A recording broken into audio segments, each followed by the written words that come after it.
Hallelujah. Let's pray. Father, we thank you so much, God, for this beautiful day, Lord.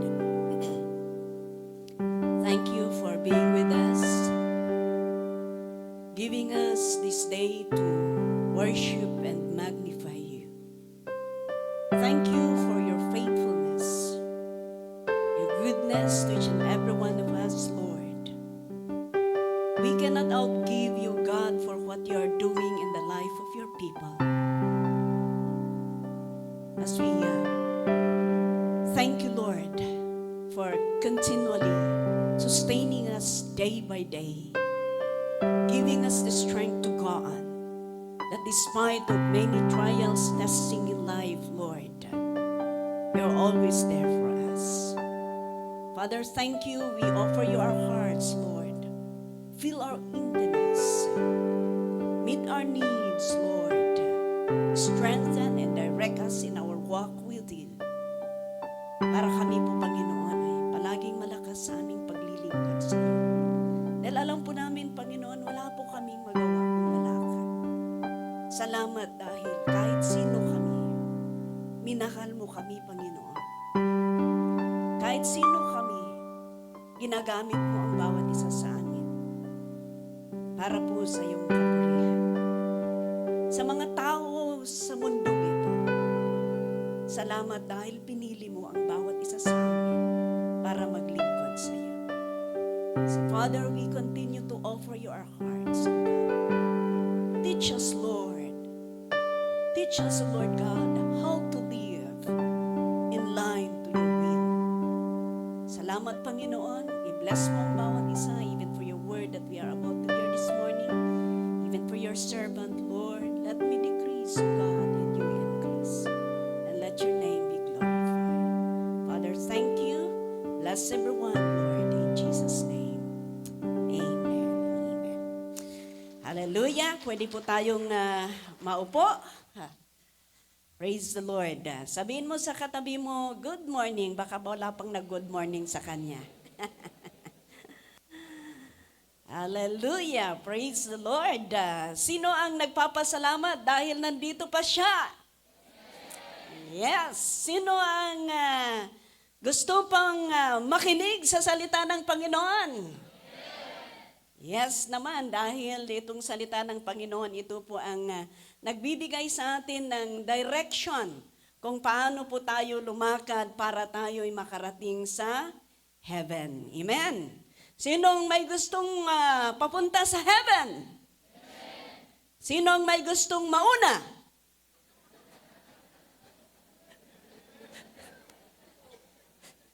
Yan ang problema. Gusto nating lahat. Pero walang may gustong mauna. Hallelujah. Praise God. Kaya, ibig sabihin, talagang naghahanda pa tayo. Dahil walang nagtaas ng kamay kung gustong mauna eh. Hallelujah. Anyway, we praise God. Salamat po sa Panginoon sa oras na ito. At patuloy po na tayo ay nag-aaral sa salita ng Panginoon. Paulit-ulit po ang ating napapakinggan mula po noong day 1. Maraming mga bagay, maraming mga verses na paulit-ulit, pero gusto ko pong isang point na gusto kong maitanim sa puso natin sa umagang ito. Ay sana sanayin natin ang ating sarili at ating puso na i-embrace palagi yung salita ng Panginoon. Na kung minsan, parang paulit-ulit. Diba? Kung minsan, palaging naulit-ulit ang salita ng Panginoon. Kung minsan, pati pa bersikulo, talagang paulit-ulit yan. Pero gusto kong maunawaan ng bawat isa sa atin na kahit paulit-ulit, dapat lang na i-embrace pa rin natin, mahalin pa rin natin, dahil wala po tayong ibang pagbabatayan kundi ito, salita ng Panginoon. Ha? Bakit pa ulit ang mensahe? Dahil ito po ang mundo natin. Wala po tayong ibang mundo na iniikutan, kundi ang salita ng Panginoon ang palagi nating iniikutan, kaya paulit-ulit. Hindi naman natin pwedeng kunin ang no limit tangheri para ipalit natin. Kaya kung paulit-ulit ang mensahe ng pastor ninyo, mga leaders ninyo, huwag kayong magsasawa dahil saan ba tayo kukuha? Iisa lang ang mundo natin, dito lang tayo umiikot. And yan po ang isang point na gusto kong itanim natin sa puso natin para kahit sino man, kahit anuman ang pinipreach. Alam ninyo mga kapatid, nung seminar natin sa Baguio, just this recently lang, yung isang pastor natin, kinuha lang yung lesson doon sa book, DTC book. Yeah? Yan lang ang inreli niya. Pero makita natin, it's very, very powerful. Why? Because it came from the Word of God. Yeah? Kaya that is one point that I want na may tanim sa puso natin para maalis sana yung kung minsan sinasabi natin na ayan na naman ang mensahe, ayan na naman ang mensahe, puros yan na naman ang mensahe, saan ba kami kukuha? Oh, di ba? Isa lang ang mundo natin, ito lang tayo umiikot. Amen? Kaya kayong mga pastor mga pastoring leaders and leaders, yan ang itanim natin sa isipan natin. Para kahit anumang napapakinggan natin, ito lang ang mundo natin. Okay? Hallelujah. So, yung topic na i-discuss ko ngayon is remaining in the FBCFI mission and vision. Doon po sa Proverbs.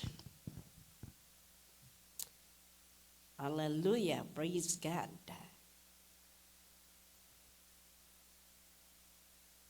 May isang oras ako. Kulang pa. Proverbs chapter 29, verse 18. Sa Proverbs chapter 29, verse 18,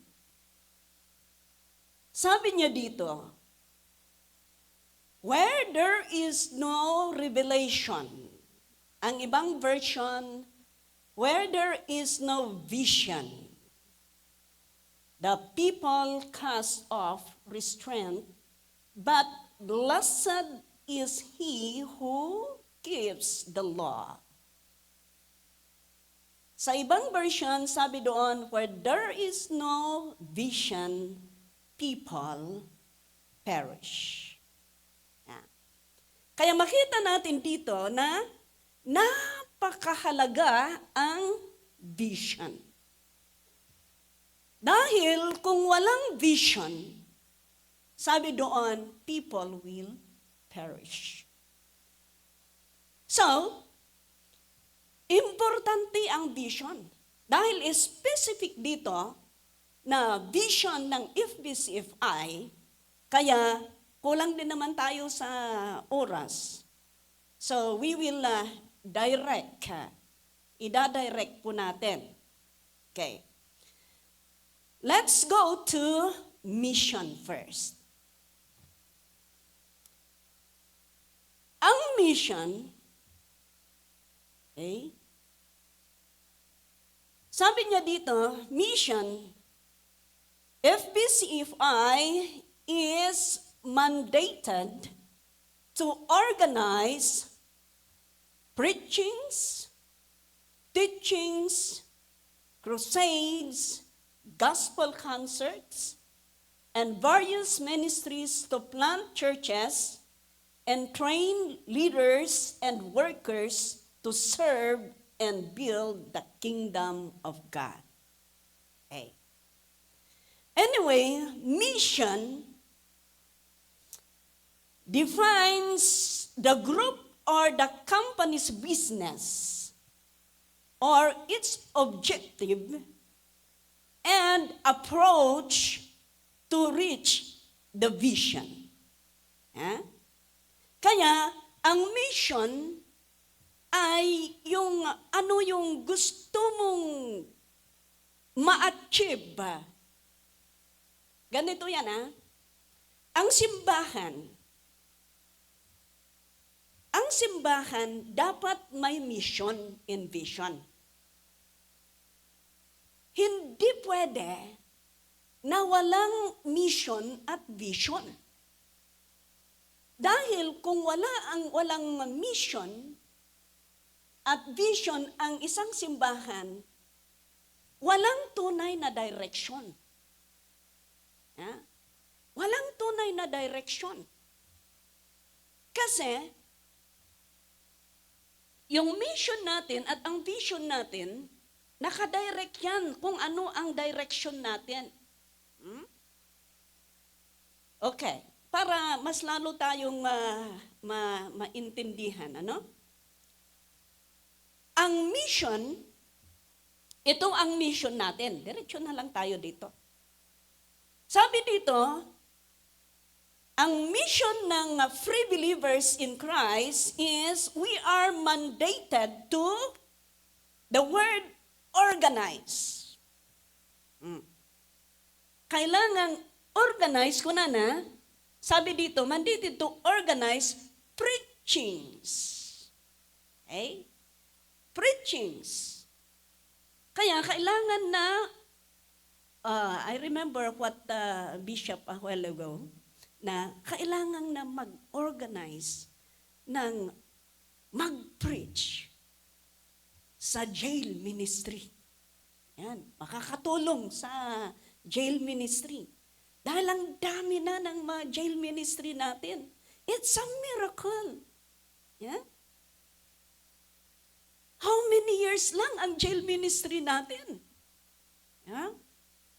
215, right? 215. Imagine that. Ilang araw ang isang taon?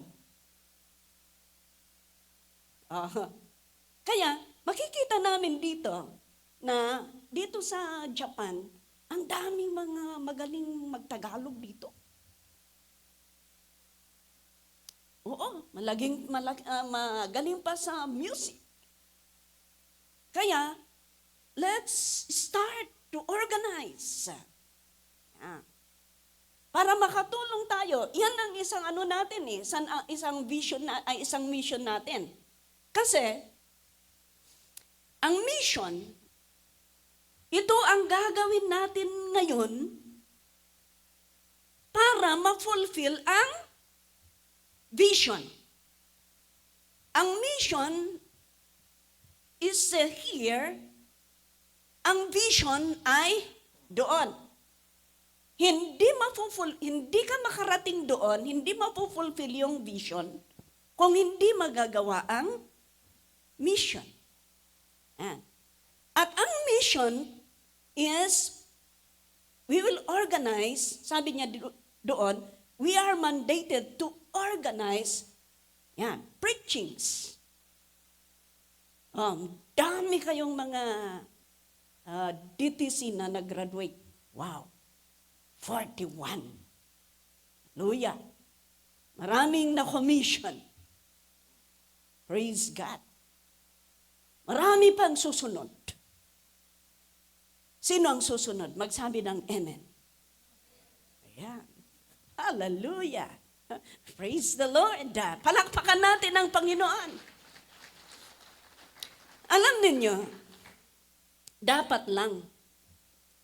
Kasi,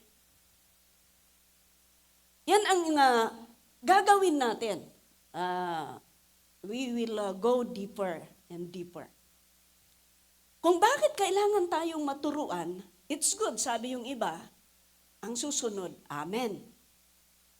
Dahil, yan ang isang dapat natin gawin, dahil bilang isang church, bilang isang Kristiyano, dapat tuloy-tuloy yan. Tuloy-tuloy yan. Hindi pwedeng mag-stop. Kaya ang Kristiyano, hindi dapat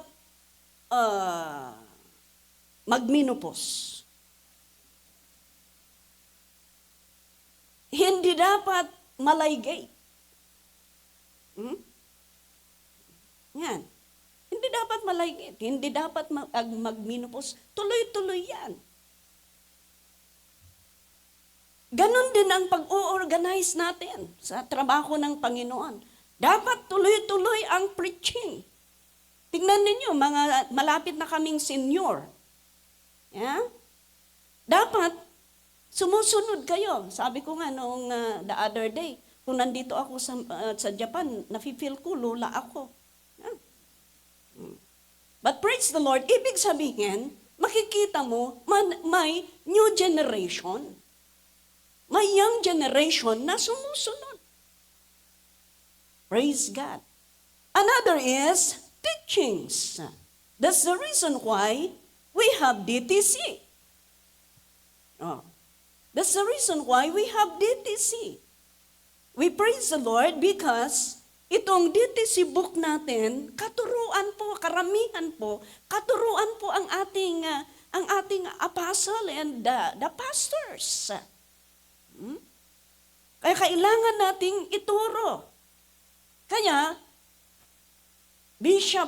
our bishop na nagturo sa nakaraan na ini-encourage tayo na kung po pwede mag-DTC tayong lahat. Mag-DTC tayong lahat. 41. Ang nag-graduate din sa amin noong last February sa Hong Kong is 60. Yeah. 61, I think. Hindi namin naibasa yung na umuwi. I praise the Lord because ang batch ngayon, sumunod na batch ngayon, is 67 sila na nag-enroll. 67 silang nag-enroll. Karamihan po sa kanila, baguhan. Kaya nag-i-start na silang nabaptize. Nag-i-start yung iba na nagbibigay. Pero walang mag-graduate ng DTC na hindi baptized, hindi giver, hindi tither. Pero yan ang napakagandang ginagawa ng Panginoon dahil habang natuturuan sila, doon sila nag-o-obey. Kaya napakaganda po na, ayan, sabi ni Bishop Ruel, kayo din ang susunod, sabi niya, sa mga fruits ninyo, di ba? Yung nag-graduate. Karamihan din, ganun din ang nangyari talaga doon. Maraming yung akay nila sa graduation, first time pa First time pa yung akay nila, pero nakita nila, napakinggan nila ang salita ng Panginoon, sila ang sumunod na nag-DTC. Doon natin makikita na walang imposible talaga sa Panginoon. Walang imposible sa Panginoon. That's why we continue our DTC. Ito po, very effective po ito.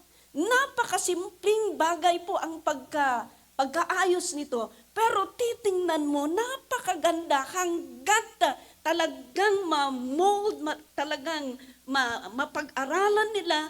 Kung matatapos na kahit man lang sa first part, makikita mo doon yung foundation.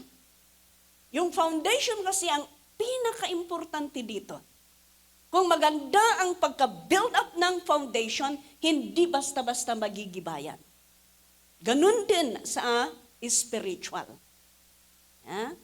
Kaya kahit anong bagyo na darating, basta maganda yung foundation. Yeah? Noong nag-ondoy time, doon sa Hong Kong, signal number 10. For the first time, signal number 10. Makikita mo talaga yung napakataas na building. Naggaganon. Makikita mo talaga. Pero hindi nagiba. Hindi nag-bar down. Why? Because the foundation is very good. Yan. Kaya kayong nagtuturo ng DTC, sige. Turo pa rin. Tuturo pa rin. I was happy and encouraged na may napakinggan ko na nag-aral ng tamborin at nabuntis. Baka dancer yung baby na yan, no? Kaya tingnan ninyo mga kaibigan. Kasi kahit sa vision and mission na ito, connected ang miracles na ginagawa ng Panginoon. Yeah? Yeah. Connected ang miracles na ginagawa ng Panginoon. Kaya lahat ng aspeto na pagtuturo para sa kingdom ng Panginoon, I tell you, continue. Tuloy ninyong magturo. Yeah. Napakasarap na makita mo na kahit ikaw lang ang nagtuturo, ikaw lang ang nagtuturo, pero ngayon ang dami-dami na kayong nagdadance para sa Panginoon. Amen? Diba? Napakasarap tingnan yon. Kayo din magdi-disciple, kayo din nagtuturo. Napakasarap kung ikaw, nakikita mo, nakaupo ka, titingnan mo yung anak mo, titingnan mo yung tinuruan mo, na sila ang nagtuturo, di ba? Napakasarap na tingnan. Yan. Kaya huwag po tayong magsawang magturo. Yan. Another na kailangang i-organize natin is mga crusades. Mga krusada. Pwede kayong, di ba may ginawa kayong mga crusade dito? Yan. Praise God for that. Yan. Huwag kayong matakot kung sino ang mag-preach, kung mag-crusade kayo. Sige lang. Basta i-preach natin ang salita ng Panginoon. Ihasik na lang natin ang salita ng Panginoon. Another is gospel concerts. Yan. Nagka-concert kayo. Ang napakapalad nga ninyo dito, maraming magaganda ang boses, di ba? Gaganda ang boses. Pero kahit hindi maganda ang boses mo, kahit hindi maganda ang boses mo, kung gusto mong magpagamit kay Lord, gagamitin ka ni Lord. Amen? Ang sikreto dito is gawin mo talaga na para sa Panginoon. Oray sintunado ti boses mo. Kahit sintunado ang boses mo, kung i-bless ng Panginoon, I tell you, darating sa tainga ng nakikinig na hindi sintunado. Pwedeng gawin ng Panginoon yan. Pero, baka may another ministry ka. Ganun na lang.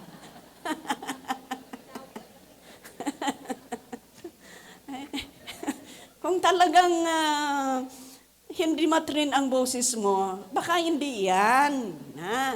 Huwag mong pilitin. Alam ninyo, ito pa. Ito pa ang kailangang unawain natin. Alam ko pong maraming mga bata-bata sa paglilingkod. Gusto po namin na uuwi kami na may talagang naiwan kami. Na naunawaan ninyo. Okay. Kung hindi mo talaga give, huwag mong pilitin. Hanapin mo. Ipanalangin mo at hanapin mo. Dahil sa katotohanan, by different parts of the body. By different parts of the body.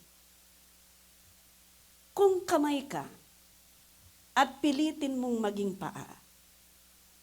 Imaginin mo na lang. Imaginin mo na lang na yung kamay mo ang nandoon tapos nakataas yung kwan.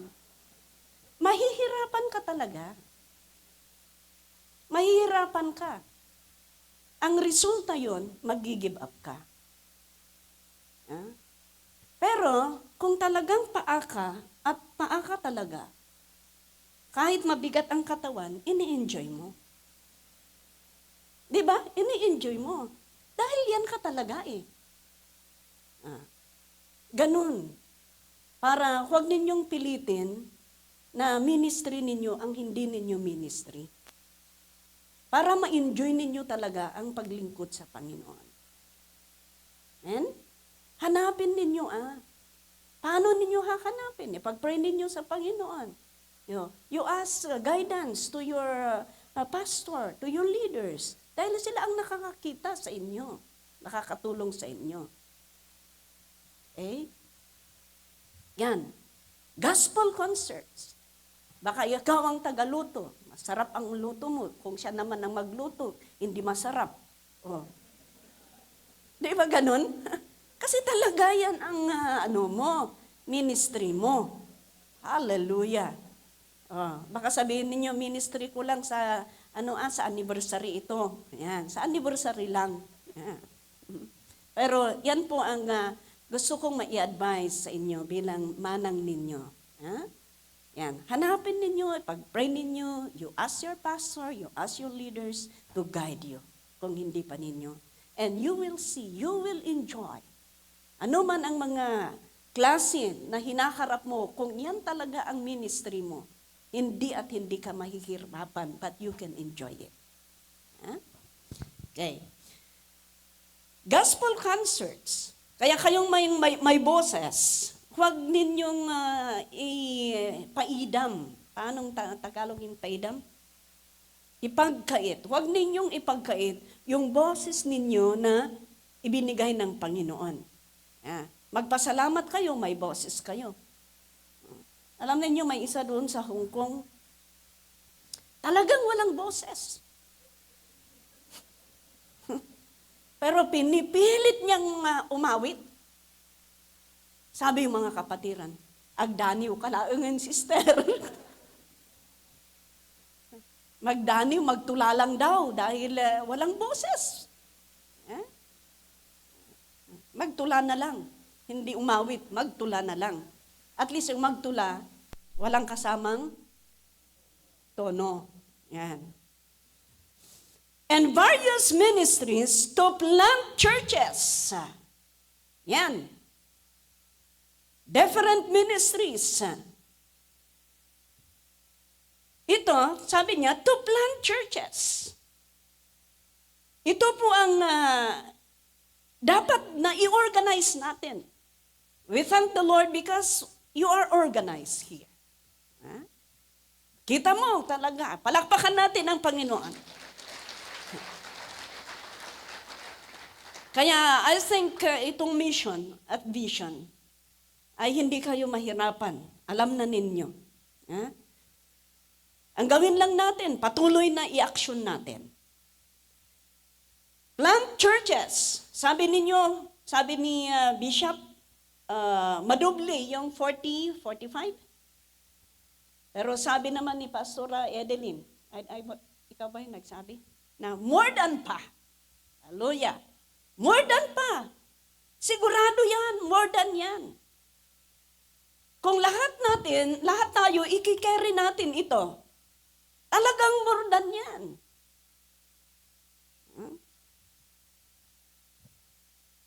Even as in Hong Kong, we are trying our best also. Na-try namin din yung best namin. Kaya after ng anniversary namin, because December 26, that is the first day na i-declare na holiday sa Hong Kong. Additional holiday, yung December 26. Ang ginawa namin, we organize ourselves to go to different places, different corners of Hong Kong. And we prayed. We did Jericho March. And that is the first time that I went up to the highest mountain of Hong Kong. Yan. And we praise the Lord. After ng anniversary, kailangang magmarcha tayo dito sa Hong Kong. Kailangang magmarcha tayo. So, we praise God. In short, just after anniversary, before we went home to the Philippines for our convention, mayroon pong mga na-open na organizations, na-open na Bible studies sa mga parks. Parks po sa Hong Kong ang inaano namin, organizations. And they are so happy. Even for our Tagalog congregation. We have Tagalog congregation. We have Kalinga congregation, yung taga-Kalinga talaga. We have Ifugao congregation, taga-Ifugao. Solid sila, Our Tagalog congregation, na wala silang outreach sa nakaraan. Ngayon, they're so happy because naka-open sila just how many weeks lang naka-open sila ng dalawang organization na regular na Bible study nila. First na Bible study nila, kumuha sila ng offering. Kumuha kaagad sila ng offering. Huwag natin ilagay sa isipan natin na, ay baka ayaw yung mga tao. Baka mas gusto pa yung baguhan na magbigay kaysa sayo. Kung minsan ganun eh. Mas generous pa ang mga baguhan na akuan. Yan, ministries to plant churches. Train leaders and workers to serve and build the kingdom of God. Yan, tuloy-tuloy yan. Sabi ni Bishop, ngayon na nag-graduate ka na, then kailangan mag-disciple ka. Ngayon na nag-disciple ka, kailangan magiging discipler ka. Ganon. Tuloy-tuloy ang discipleship. Tuloy-tuloy yan. Dahil hindi nag-i-stop yan. Kailangan tuloy-tuloy. Paano ka mag-disciple? Shortcut. Make your own Xerox copy. Gagawa ka ng Xerox copy mo. Anong Xerox copy? Kamukha mo. Di ba? Ganun lang. Ganun lang. Kaya kung may disciple ka, napakaganda talagang turuan mo. Sama-sama mo siya. Lahat yan, kung talagang disciple mo yan, kahit yung action mo, nakukuha niya. Kahit pagdadamit mo, makukuha niya. Kaya kailangan magiging careful ka kung nadi-disciple ka. Pati amoy mo. Tingnan ninyo, kung palaging kasama mo, baboy, amoy baboy ka. Ganun talaga. So, make your own Xerox copy. Yan ang shortcut yun. Pagdi-disciple. Gawin mo at huwag mong hayaan na wala kang na-disciple. Ito ang isang goal natin bilang isang nananampalataya, isang leader. Huwag at huwag mong hakayaan na wala kang ma-disciple. Kayong umuuwi sa Pilipinas, huwag at huwag ninyong hakayaan na uuwi kayo na wala kayong iniwan na Xerox copy.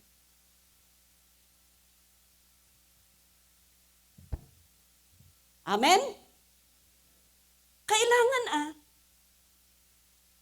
kung uuwi kayo, dapat may maiwan. Naiwanan ninyo.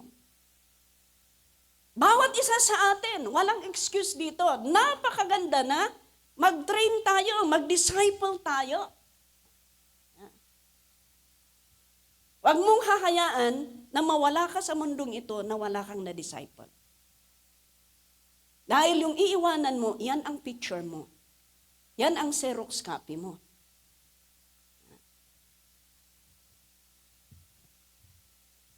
Amen. Amen. Hallelujah. Praise the Lord. Kaya sana po, ito ang mission ng free believers.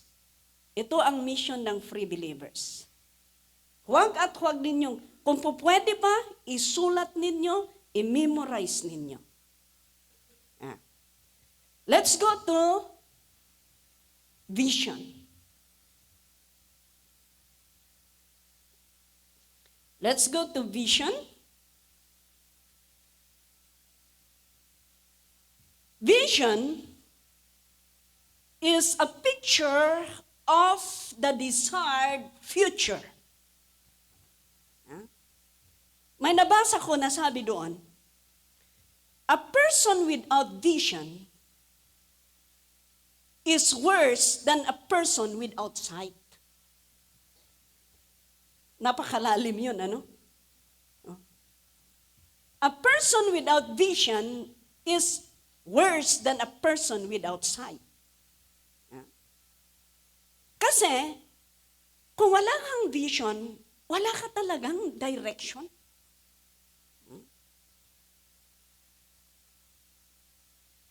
At ang vision nito, the life of vision is, ganito yan eh, kung may vision ka, it will inspire you to act.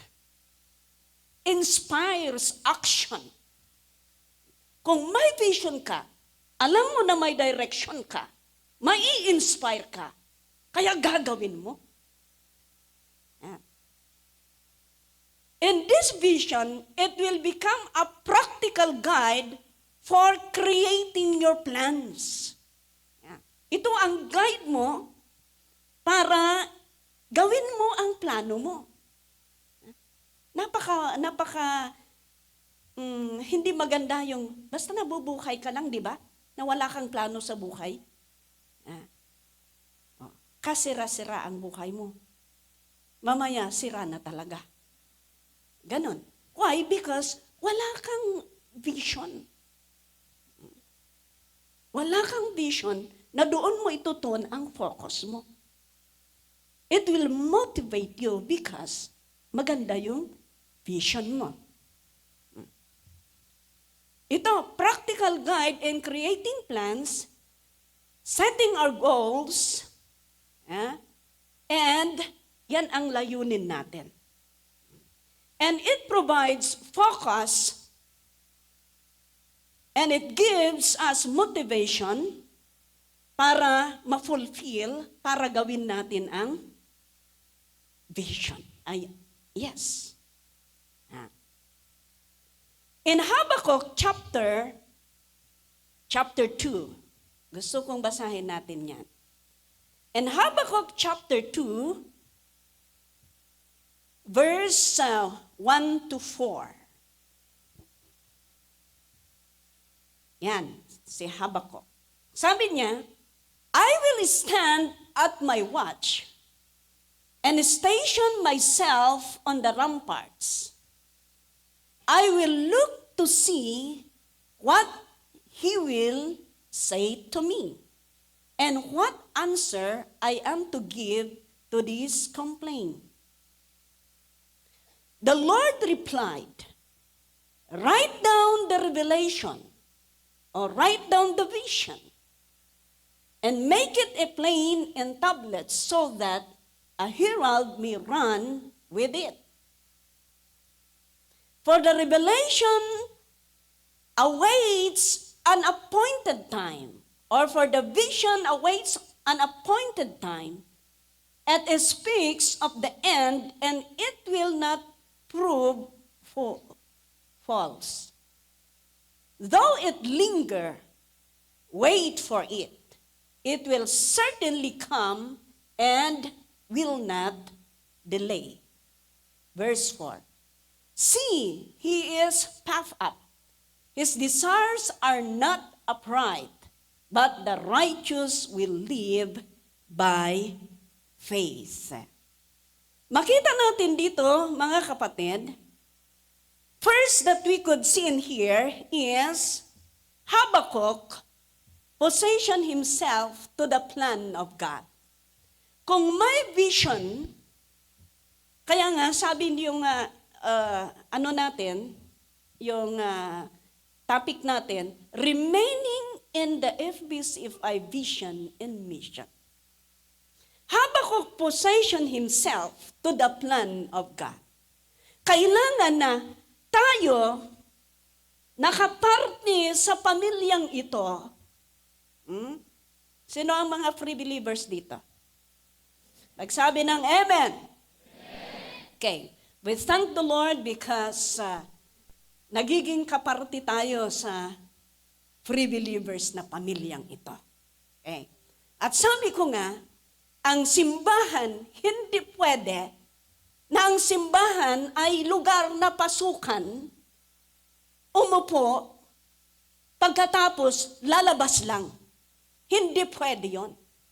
Kaya may mission para ano po ang gusto mong ma-achieve na ang mga tao sa pagpasok ng mga tao at sa paglabas ng mga tao. Kailangan may direction. And bilang isang pamilya, bilang isang kaparte sa pamilyang ito, kagaya ni Habakkuk, pinosisyon niya ang kanyang sarili sa plano ng Panginoon. Ganon din sa atin. Kailangan na ituon din natin, makipag-flow tayo kung ano ang mission, kung ano ang vision. Hindi yung may sari-sariling mission. May sari-sariling vision. Of course, kung minsan, yung vision na may pinapakita ng Panginoon na vision individually. But we are talking in here about the FBCFI mission and vision.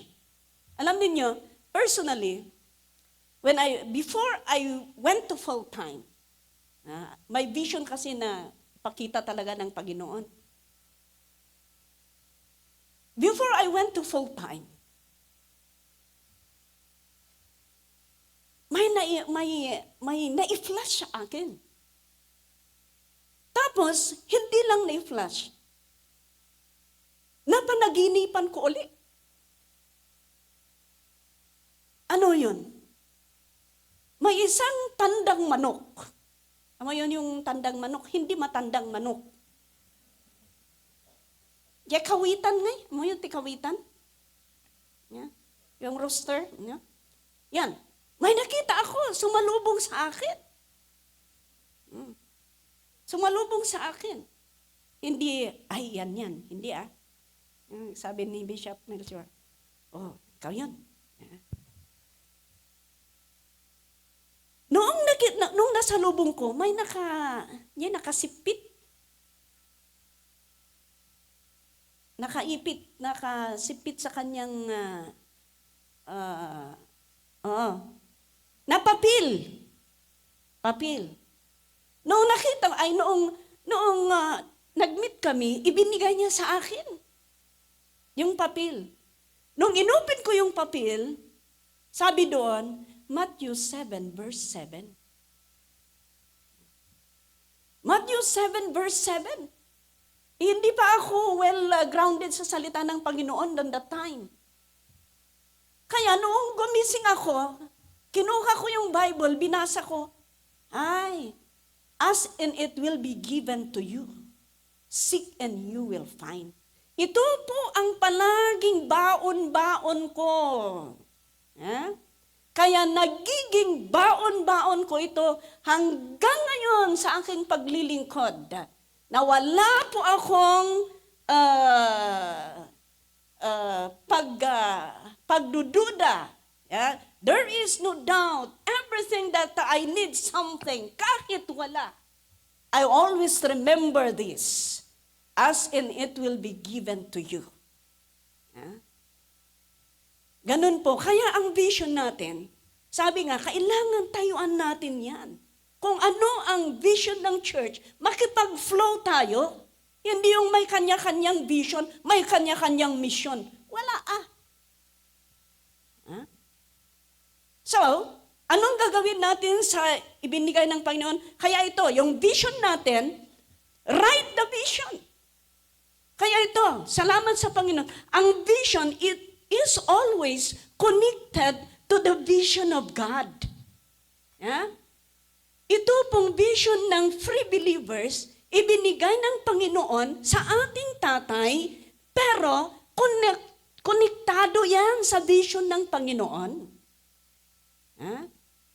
Kaya makita natin na nakakonect doon sa commission, Great Commission, ang mission ng free believers. Okay, let's go. Sabi niya, ang vision dito is to proclaim. To proclaim. Okay? Number 2 is to promote. I-proclaim natin, go and multiply, go and preach the gospel. Go and proclaim the gospel. Promote. Advocate. Yan. I-promote natin. Ipalaganap natin. Advocate. Ipalaganap natin. Okay? Saan? Sabi dito, throughout the Philippines. Praise the Lord. Dumami na ang Mindanao. Luzon, Visayas at Mindanao. Amen.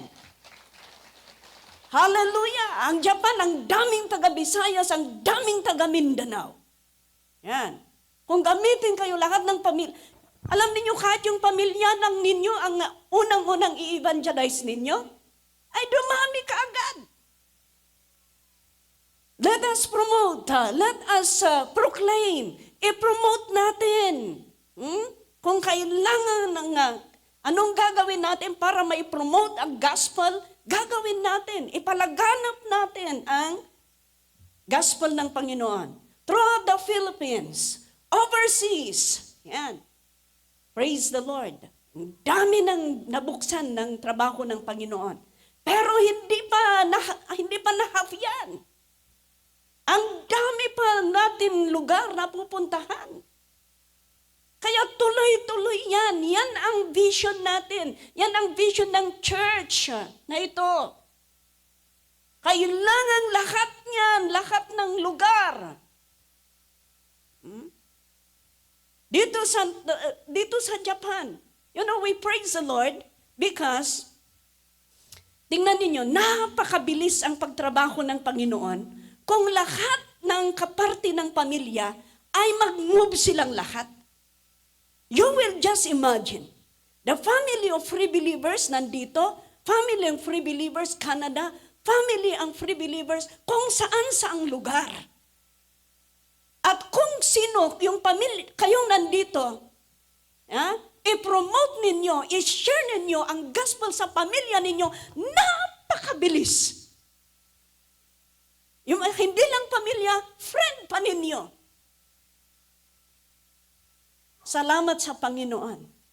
Dahil ang pamilyang ito ay may focus. Kaya ginagawa natin ito. Kaya nga sabi yung isang bishop sa Hong Kong, grabe naman ang free believers. Kahit saan ka sa Pilipinas, nakikita mo sa gilid ng kalsada, free believers, free believers. Punta ka sa Canada, kung saan ka pumunta, may free believers. Siguro kung may tao doon sa moon, baka may free believers. O yan ang sabi niya. Kaya praise the Lord. Salamat sa Panginoon. Kaya ipagpatuloy natin na makipag-flow while the Spirit of the Lord is moving. We need to move, we need to flow with the flow of the Holy Spirit.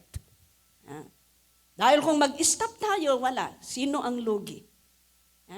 Kaya ito ang encouragement ko sa bawat isa. Kung kaparte kang mag-move. Huwag mong hayaan na malulugi ka. You see, huwag mong hayaan. Others are moving and you are just sitting. If others are moving, let's all move.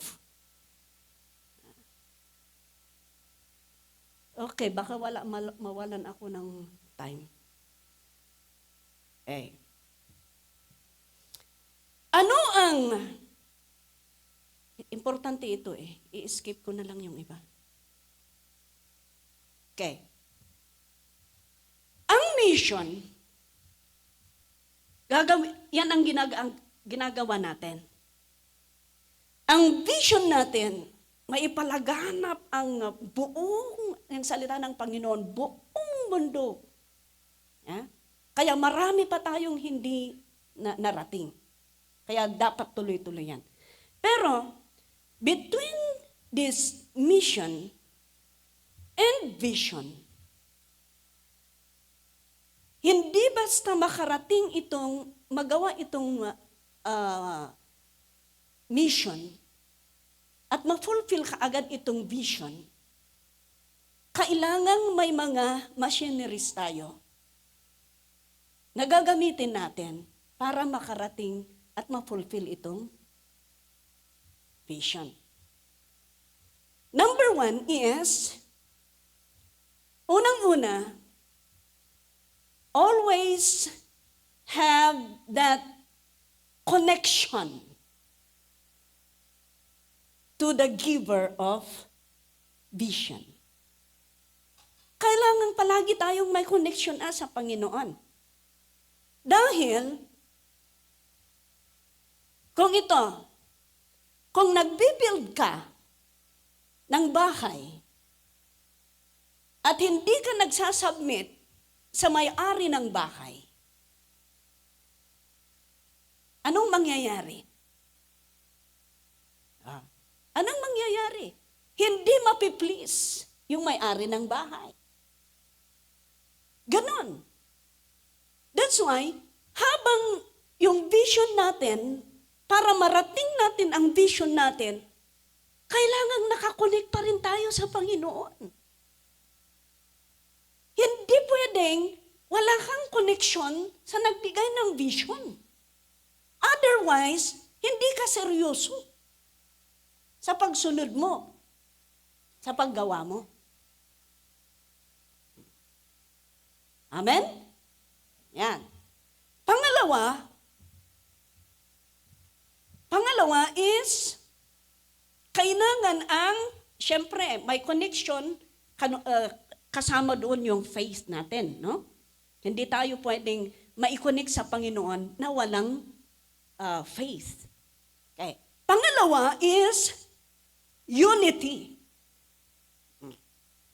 Unity is needed para ma-fulfill para makarating ma-fulfill yung vision. Unity. Kailangan may pagkakaisa. Hindi po malakas ang pag-forward at pagdating doon sa vision kung walang unity. Okay, shortcut. I would like us to read in Mark chapter 2. Basahin muna natin. Mark chapter 2, starting verse 3, please. Example ito. Some men came bringing to him a paralytic carried by 4 of them. Yung time ni Jesus preaching, dinala nila ang 4 na paralyzed. 4 na paralyzed, hindi 4 na paralyzed. Hawak ng 4 na tao ang isang paralyzed. Okay. Since they could not get him to Jesus because of the crowd, they made an opening in the roof above Jesus. Punong-puno yung bahay ng tao. Hindi nila maipasok yung may sakit. Imagine punong-puno yung bahay. Pati yung pintuan, talagang crowded. Ang ginawa nila, dinala nila yung may sakit doon sa rooftop. Sa bubong.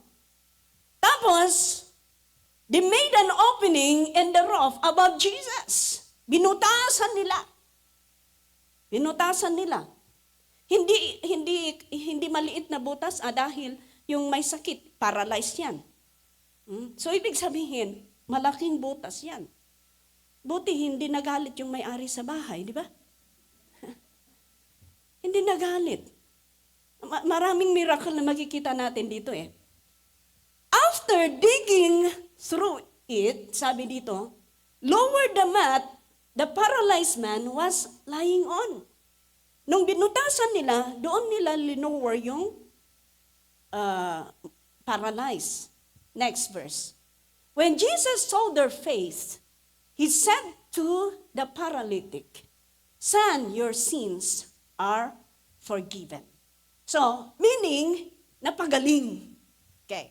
You know, this is one illustration of unity.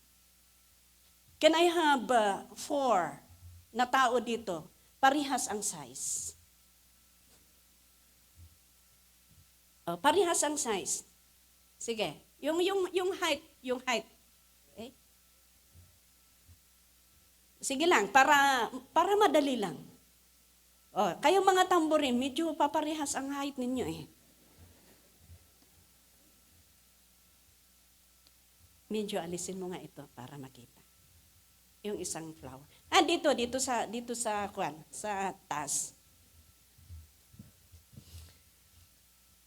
Para hindi ninyo makalimutan. Sige, buksan nyo.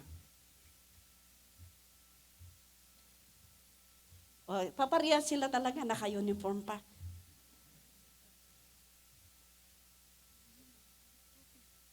Okay.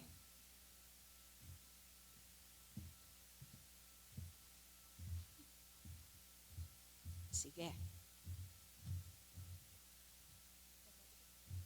Okay. Ito yung 4. Mag-move daw kayo. Sige, magpo-forward pa kayo. Yan. Ito yung 4 na lalaki doon pero babae sila. Di bali. Ito sila, nung maraming tao, hindi nila maipasok yung may sakit. Ito ang yung paralyzed. Ito, example lang Dinala nila sa rooftop. First of all, you see hindi madali ang iakyat mo sa rooftop ang paralyzed. 1 point. Pangalawa, kailangan ng mga materyales para butasan mo yung roof. Another thing is, noong binubutasan nila, karamihan simento matlaang DJ ko ijay. Yeah. Nung inaalis nila yung kwan ng roof na yan, alam ninyong isang miracle doon? Sinasalo ng Panginoon yung mga nahuhulog na maliliit na kwan. Kasi crowded ang tao Crowded ang tao. Yeah. Then after that, siguradong ganito, ang paraan na i-lower nila yung paralyzed.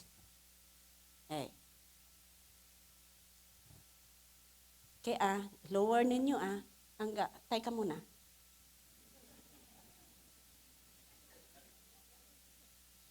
Okay. Sige, lower ninyo. Doon sa baba, nandoon si Jesus, sabi niya. Sige, lower ninyo hanggang sa sahig. Okay, lower ninyo. Okay, na-lower sila.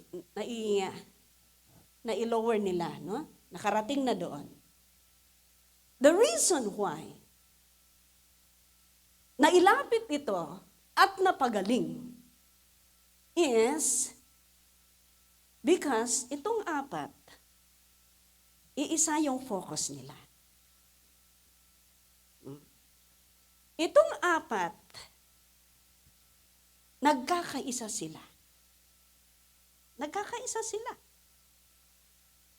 Kaya nagmaterialize yung vision. Yan. Okay, try natin. Sige, itaas ninyo. Sige, taas pa ninyo.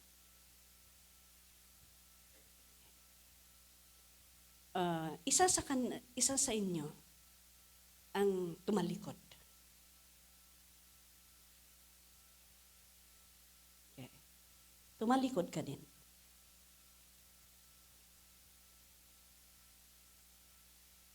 Okay. Hindi ninyo sisilipin Huwag ninyong sisilipin Okay. Sige, baba ninyo. Ayan. Tingnan ninyo. Dahil iba-iba yung focus nila. Wala silang pagkakaisa. Hindi po natupad. Hindi nagmaterialize. Why? Because they have their own focus and they have their own mission. Ganun mangyayari kung hindi tayo magkakaisa. Again, harap.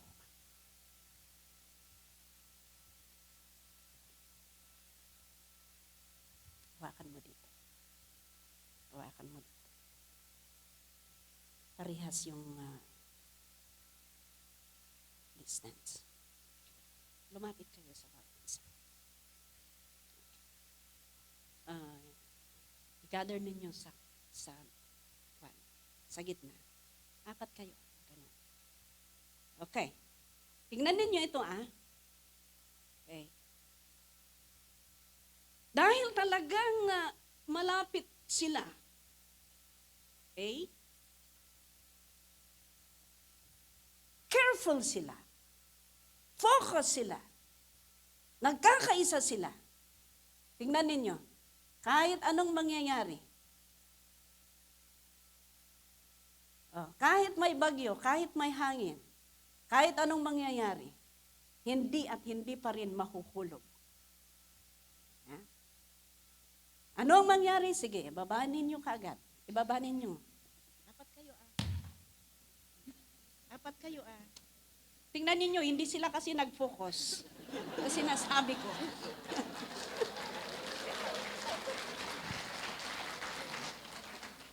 Apat kayo. Ganon ninyo. Same. Yan. Baba ninyo. Hindi. Yung kamay ninyo. Hindi sila nagtikinig ng instruction Pati kamay ninyo, ibaba ninyo. Sabay-sabay. Sabay-sabay, tingin sa baba, baba ang kamay. Okay. Kamay ang baba. Kamay ang baba, kasama ang mata, kasama ang katawan. Yan. Nagmaterialize.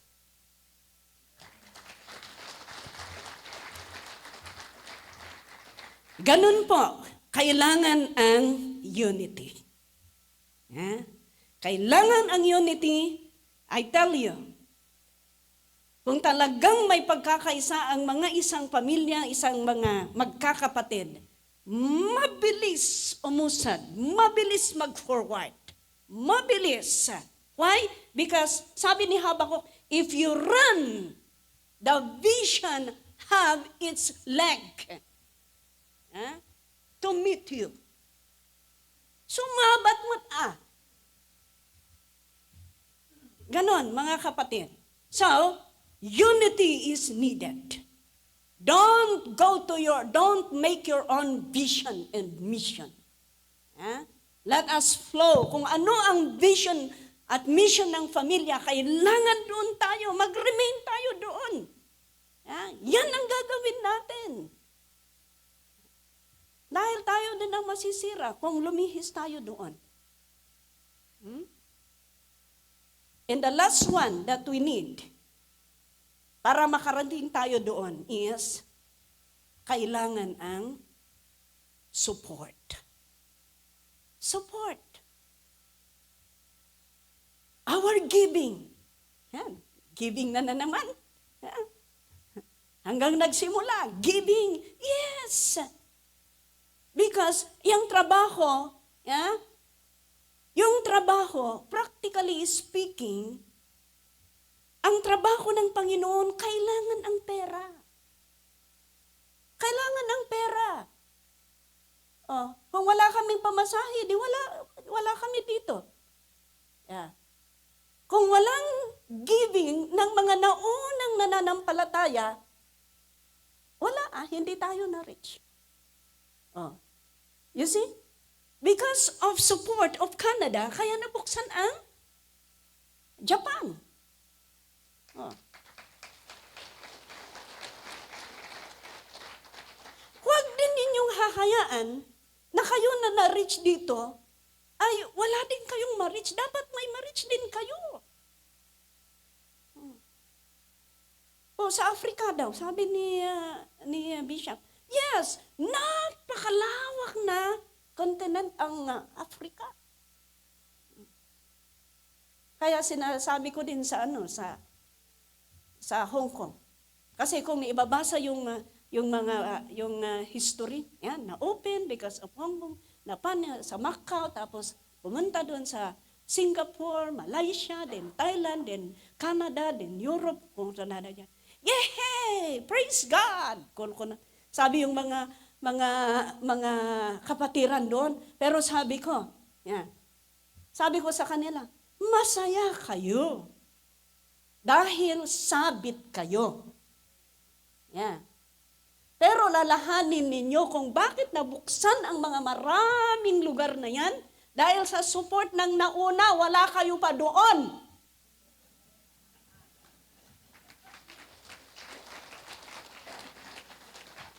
Wala pa kayo doon, sabi ko. Kaya, hindi dahil maraming nabuksan ay mag-stop na kayo. Kasi yung naunang henerasyon, sila yon. Pero how about you, next generation? Are you doing also? Hindi pwedeng maging kagalakan mo ang sabit ka lang.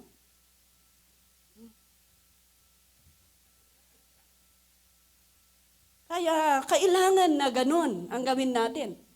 Nasuportahan ang mga lugar, kaya naligtas tayo. Kaya huwag kayong makikinig sa nagsasabi na ang tithes ay kasalanan daw mag-tithes. Kung may nagsasabi na kahit hindi mag-tithes, huwag ninyong pakinggan yan. Just give your tithes to the Lord.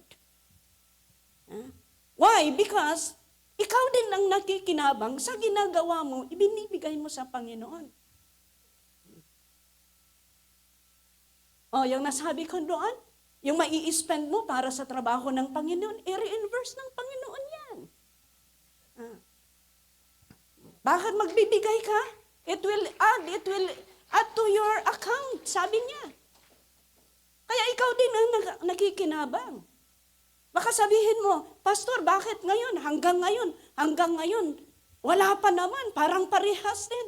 Sabi ng Biblia, there is a proper time. There is a proper time. Bakit nagtanim ka ngayon, magbunga ka agad? Hindi pwede yun. Kahit nga ang pinakamadali, yung pichay lang. Diba? Kahit pichay lang, antay ka ng 4 months. Mag-antay ka may antayin ka. And the Word of God says that there is a proper time to reap a harvest. In Galatians chapter 6 verse 9, anong sabi doon? So, there is a proper time for you. Let us not become weary in doing good, for at the proper time, we will reap a harvest if we do not give up. There is a proper time. Kung hindi ka man umaani ngayon, hindi ka man nagha-harvest ngayon, may oras ka din. Sabihin mo sa katabi mo, may oras ka din, kamo. Yes, may panahon ka din. Pero ang kondisyon, may panahon ka din. Ang kondisyon, if hindi ka mag-give up. Kaya kahit matagal yan, kaya nga sabi ni Habakuk dito, kung matagal yung vision, you wait. Sabi niya, you wait because surely, absolutely, it will come to pass.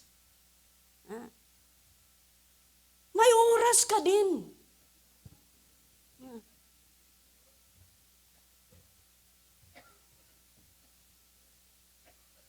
Hallelujah. May oras ka din. Ay, yes. May oras na ako. Kaya tapos na ang oras ko.